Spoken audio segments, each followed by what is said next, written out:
Salut les factotums.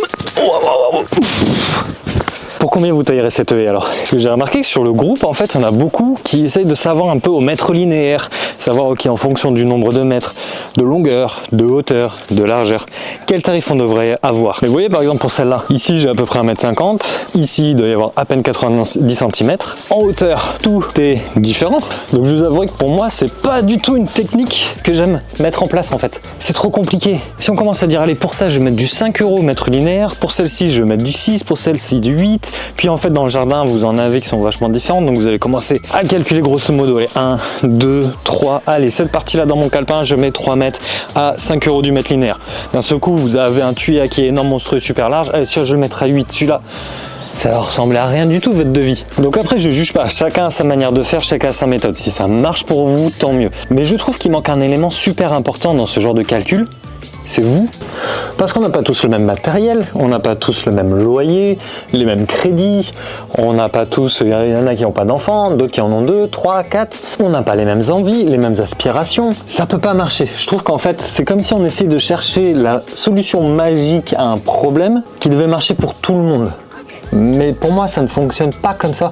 En tout cas, pour moi, ça se passe beaucoup mieux depuis que j'ai arrêté de penser comme ça et que j'ai au contraire mis mon système en place. Donc là, je pars prendre un petit café puis je vous explique tout ça après. Beau cet après-midi, c'était désherbage, excusez pour les mains. Et en ce moment, la petite, elle est dans les dinosaures. Et ça, c'est une représentation de la météorite qui a tué tous les dinosaures et les ptérodactyles. Il y a de l'inspiration, hein? Merde, ça a collé. Bon, je lui ai emprunté son tableau de zoom.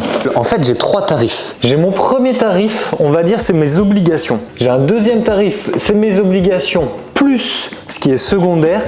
Et un troisième, obligation secondaire et investissement. Je vais vous expliquer. Moi, je suis dans une région où les loyers coûtent assez cher. Donc, en charge, si je compte mon loyer, mes assurances, l'essence dont j'ai besoin pour me déplacer, on va dire toutes les choses que je suis obligé de payer si je veux rester à mon niveau minimum. C'est-à-dire que si j'enlève une chose de ça, je peux plus vivre, ça peut plus tenir. Je suis à 1300 € par mois. Ouais, ça coûte assez cher ici. Après, en secondaire, je me suis mis, moi, une limite à peu près de 500 €. Enfin, une limite, une moyenne plutôt. Une moyenne de 500 € par mois. Dans ces 500 €, je compte quoi? Le fait d'aller boire un coup avec des potes, de pouvoir aller manger au restaurant une fois par mois. Par exemple, là, je me suis acheté aussi une webcam pour faire des prochains podcasts ensemble et tout, en visio. Ça, je le compte dedans. Donc, je me laisse à peu près 500 € par mois de dépenses secondaires. Ce n'est pas obligatoire, mais c'est des choses qui, moi, je trouve important pour bien vivre. Et en troisième, mes investissements. Minimum, je vais investir 500 € par mois minimum. C'est vraiment ma base. Donc, si je calcule tout ça, on arrive à 2300 €. Donc, je sais que si je gagne 2300 € dans le mois, je peux payer mes dépenses obligatoires, je peux payer mon secondaire et en plus, je peux investir 500 €. Si j'en fais plus, c'est nickel. Souvent, j'investis plus en bourse ou je me fais un peu plus plaisir. En tout cas, j'essaye toujours de garder mon obligatoire le plus bas possible. Si vous me suivez, vous savez que les 2300 €, je les dépasse facilement et régulièrement. Je pourrais augmenter mon loyer, je pourrais avoir plus grand, je pourrais avoir une voiture qui consomme plus, mais avec plus de puissance, je pourrais avoir une remorque encore avec hydraulique, mais moi j'aime pas tout ça. Hydraulique, ça veut dire en plus des problèmes hydrauliques, c'est toujours là. Plus on rajoute des choses, mieux c'est, mais en même temps, plus vous allez dépenser. Donc ça, j'essaie vraiment de l'avoir au minimum. Et ma compta CESU m'a vraiment aidé à bien calculer tout ça. Ça, pareil, des fois je le dépasse. Ça m'arrive des fois d'avoir des mois à 1000 € de dépenses. Si en plus il y a des vacances, il suffit que j'ai des potes qui viennent pendant longtemps ici. On va aller souvent au restaurant, souvent au bar. On va faire des sorties. Enfin voilà. Mais c'est grosso modo ma moyenne lissée sur l'année. Ça fait du 6000 €. Ça va vite, hein. Et pour revenir à notre taille de haie, ce que j'aime pas, c'est que par exemple, suffit que j'ai que des petites haies qui fassent 10 mètres. Et bon, elles font 10 mètres à 5 € le mètre, ça fait 50 €. Bah, moi non, j'ai pas envie. J'ai pas envie, pourquoi? Parce que ces 2300 €, moi je les divise en 22 jours. Et donc ça me fait un total de, grosso modo, 105 € par jour. Et si en plus je divise par 2 pour une matinée et une après-midi, ça me fait du 52,50 €.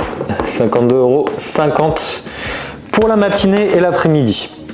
Donc au pire, comme si on reprend le truc, je peux me dire bon, ma taille de haie elle fait 10 mètres, 5 € le mètre. Allez, c'est bon, j'y arrive grosso modo. Là aussi l'après-midi, j'y arrive grosso modo. Ça me prend pas longtemps, mais j'ai pas envie de penser comme ça. j'ai plutôt envie de penser que, ok, il me faut 105 € minimum pour arriver à ça. Mais mon but, c'est déjà d'y arriver un petit peu plus, de faire un peu plus. Donc je sais que grosso modo, par exemple, une taille de haie qui va me prendre 3 heures, ou même qui va me prendre qu'1 heure, mais je ne vais pas la facturer au mètre linéaire, je vais la facturer un peu, grosso modo, à ce que j'estime par rapport à mes dépenses. Et c'est pour ça que le système du mètre linéaire, je n'aime pas, parce que tout ça, il n'y en aura pas deux comme moi ici dans le groupe. Il n'y en a pas un autre comme vous dans le groupe. Il n'y a que vous, avec vos dépenses, vos envies et vos ambitions. Donc, il faut un petit peu calculer tout comme ça. Et par exemple, moi, il y a des fois, j'ai envie de prendre des vacances, voire 2 mois de vacances dans l'année. Donc, mon système, il marche plus parce que ça, c'est 2300 par mois. Si je le mets sur 10 mois, mon 2300, il se transforme en 2760 €. Et donc, on arrive par jour sur 22 jours. À 125 €. J'espère que vous me suivez. S'il y a des questions, n'hésitez pas dans les commentaires, vous me demandez. Mais vous voyez, tout de suite, ça change. Ça change. Suivant le nombre de mois de vacances qu'on veut prendre, enfin de jours, de semaines, de mois, ce chiffre, il va changer. Mais si vous êtes au mètre linéaire, ça ne changera jamais. Ça veut dire que vous allez être bloqué là-dedans. Pour moi, il ne faut jamais être bloqué, il faut être flexible. Et pour être sincère avec vous, moi, ce que je vise, c'est 10 mois de travail maximum. Et je ne veux pas bosser 22 jours par mois. Moi, mon rêve, c'est vraiment de bosser au maximum 18 jours. 18 jours d'un pour me reposer physiquement, pour que mon corps récupère. De 2 pour faire autre chose, des vidéos, YouTube et plein d'autres activités. Donc je veux 2 mois de vacances en bossant 18 jours par mois travaillé. Ce qui fait que pour 18 jours, il faut que je fasse en fait 153 € par jour. Net. Donc, il faut calculer ses impôts aussi là-dedans. Ça devient un petit calcul. C'est pour ça qu'il ne faut pas tout prendre à la légère. C'est pas parce que vous gagnez 100 € en micro ou en CESU que c'est dans votre poche. Micro, vous le savez déjà. Mais même CESU, c'est pas dans votre poche. Il faut calculer aussi les impôts que vous allez voir dessus si vous voulez que tout ça, ça tienne. Et en plus, une fois qu'on a ça, c'est le nombre d'heures. 6 heures, je trouve ça bien. 6 heures pour tous les jours. On peut faire plus. Ça m'arrive des fois de faire plus. Mais je vous parle d'une moyenne lycée. Ça fait du 25,50 €. Donc si je suis en CESU, je sais qu'il faut que je sois plus haut que ça de l'heure. Si je suis en micro-entreprise, il faut qu'à la fin, votre net soit au minimum de ça, en enlevant les impôts sur le revenu. C'est bien pour ça que j'ai créé tous ces outils pour vous aider sur mon Podia, afin de pouvoir calculer ça le plus simplement possible. C'est-à-dire que si vous avez besoin de savoir combien en fonction de ce que vous allez travailler, le nombre de semaines de vacances que vous allez prendre, le nombre de jours, le nombre d'heures que vous voulez faire, ça vous calcule votre taux horaire minimum. Donc tout ça, vous pouvez le calculer vous-même, vous pouvez faire tout ça vous-même. Si vous avez besoin, allez sur Podia, j'ai mis une masse de tableaux dans mes vidéos, vous pourrez le voir. Pour moi, c'est comme ça que ça fonctionne le mieux. Je ne dis pas que c'est absolument la solution parfaite et que vous devez absolument faire ça et que si vous ne faites pas ça, vous allez vous foirer. Non, je pense qu'il y a des gens qui travaillent au mètre linéaire et ça leur va très très bien.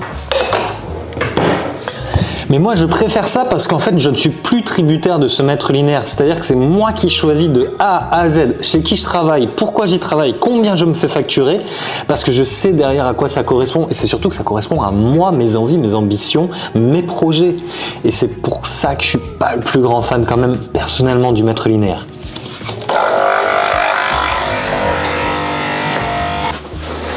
Tiens, pour ceux que ça intéresse, j'ai ouvert une boutique, vous pouvez aller voir dans la description. Je me suis fait un petit délire, un peu mignon. Je vais peut-être te virer ça sur la tronche. Ça va être la petite mascotte maintenant. Bon, Factotours, c'est parti pour monter la vidéo. Dites-nous en commentaire comment vous faites, si vous êtes au mètre linéaire, si vous faites mon système ou un autre système, et surtout pourquoi vous le faites, parce que c'est ça qui est intéressant. C'est pourquoi on fait la chose. De faire quelque chose, c'est bien, mais de vraiment le comprendre, le pourquoi et la logique qu'il y a derrière, c'est encore mieux, et ça pourra nous permettre, à nous les factotums, de pouvoir encore mieux se débrouiller. Donc laissez ça en commentaire, et on se dit à très bientôt, ciao.